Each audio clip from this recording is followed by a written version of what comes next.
고린도 교회에 있는 이 거짓 교사들, 그들이 사도 바울을 비난했던 부분은 이제 두 가지였습니다. 첫째는 연보에 대한 헌금에 대한 것이었고, 둘째는 권위, 사도직의 권위에 대한 것입니다. 그래서 바울은 이 앞에 8장, 9장에서 연보와 관련된 입장을 전했고, 그 다음에 이제 이 10장 본장에서 사도직의 권위에 대한 변호를 합니다. 바울이 1절에서 언급하듯이 자신이 성도들을 교훈할 때 만나서는 유순함으로 가르쳤고, 또 떨어져 있을 때는 편지로 담대하고 또 엄하게 그렇게 가르쳤습니다. 거짓 교사들이 이 모습을 비난을 하는데 10절 잠깐 보시죠. 10절 같이 읽겠습니다. 그들의 말이 그의 편지들은 무게가 있고 힘이 있으나 그가 몸으로 대할 때에는 약하고 그 말도 시원하지 않다 하니.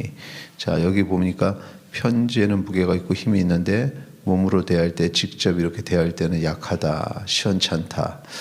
이제 말과 글의 권위가 다르다라는 것이죠. 이런 걸 통해서 뭔가 사도의 권위를 좀 이렇게 낮추려는 그런 의도가 담긴 것입니다. 그들이 이렇게 말할 때 특별히 눈물의 편지로 교훈한 그 내용, 그리고 방문할 계획을 세웠으나 방문하지 않았던 그런 것들, 그런 것들을 복합적으로 생각을 해서 이렇게 비난을 하는 것 같습니다. 그런데 바울은 이렇게 말합니다. 9절 말씀 보시죠. 그 10절 앞에 있는 9절인데 같이 읽겠습니다. 이는 내가 편지들로 너희를 놀라게 하려는 것 같이 생각하지 않게 함이라.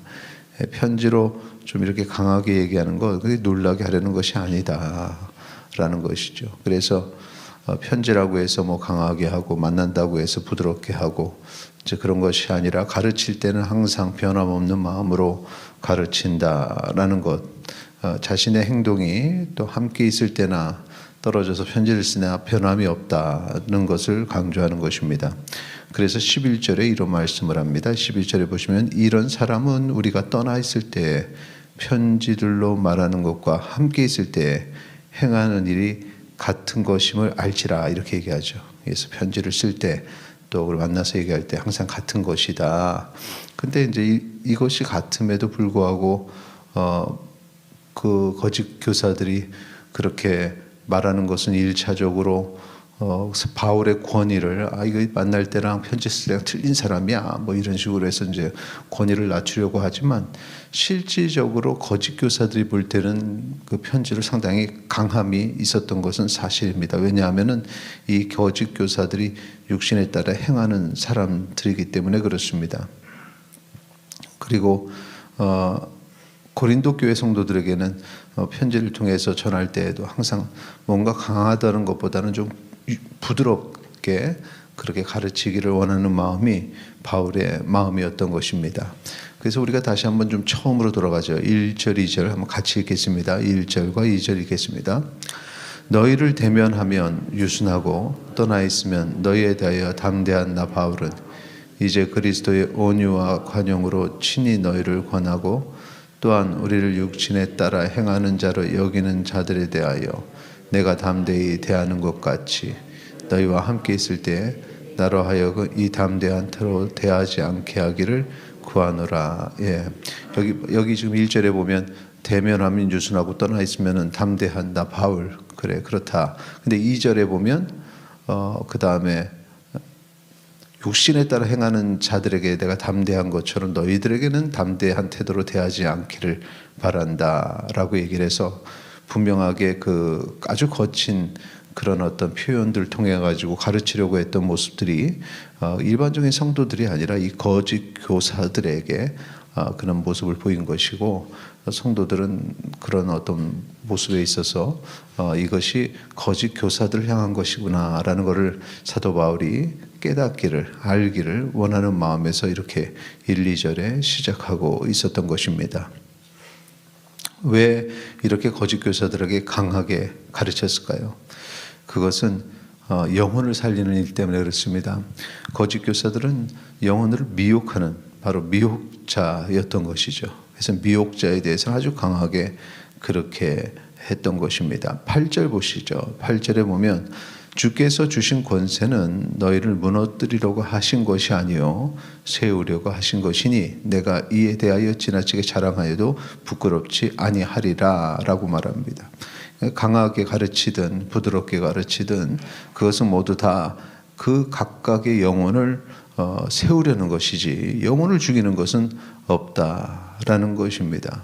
마치 부모가 자녀를 가르칠 때 여러 가지 방법으로 가르치는데 부드럽게 가르치든 아니면 때로는 엄하게 가르치든 그것은 다 그가 잘 되기를 바라는 부모의 마음일 뿐이죠. 그런 마음이 바울에게 있다라는 것입니다. 이 부모의 가르침에 자녀들은 부모의 권위를 인정을 해야 되는 것입니다. 마찬가지로 사도의 권위에 순종하는 것, 그것은 사도 개인에 대한 권위가 아니라 우리의 영혼을 돌보시는 하나님의 권세에 순종하는 것임을 기억하시기 바랍니다. 하나님의 권세에 순종하는 사람이 영원히 세움을 받고 복을 받게 되죠. 반면에 그 사도의 권위, 하나님의 뜻에 따라서 사역을 하는 그 사도의 권위에 대적하는 사람은 하나님의 권위에 대적하는 것입니다. 그리고 벌이 내려지는데 6절에 그런 말씀이 있습니다. 같이 읽겠습니다. 6절. 너희의 복종이 온전하게 될 때에 모든 복종하지 않는 것을 벌하려고 준비하는 중에 있노라, 이런 것이죠. 그래서 복종하지 않는 것을 벌하려는 것 과정 중에 있다. 그게 지금 현재 눈에 드러나지는 않더라도 이 결과는 너무 그게 뻔히 보이지 않느냐라고 이렇게 가르치고 있습니다. 자, 그러므로 우리가 성도가 우리의 목자 되신 우리 주님, 그리고 주께서 주신 권위로 그렇게 이끌어가는 영적 지도자들의 그 권위를 인정하는 것이 중요하고, 항상 그 영적 권위를 인정해야 되는 그 교회 공동체 안에는 그 권위에 도전하고 인정하지 않는 이런 고린도 교회의 거짓 교사들과 같은 사람들이 고린도의 거짓 교사들과 같은 사람들이 있었다는 사실을 기억하시고, 그것에 현혹되지 않고 미혹되지 않고 항상 하나님 앞에서 하나님이 주신 권위에 순종하는 모든 성도님들이 되시기를 바랍니다. 그 결과는 무엇입니까? 우리 마지막으로 18절 읽고 마치겠습니다. 18절입니다. 옳다 인정함을 받는 자는 자기를 칭찬하는 자가 아니요 오직 주께서 칭찬하시는 자니라. 아멘. 내가 기준이 아니라 하나님이 기준이 되어서 하나님의 뜻에 합당한 성도님들이 되시기를 바랍니다. 오늘도 우리가 살아갈 때 하나님 뜻이 무엇인지를 묻고 하나님 뜻에 순종하기를 이 시간에 함께 기도하시겠습니다.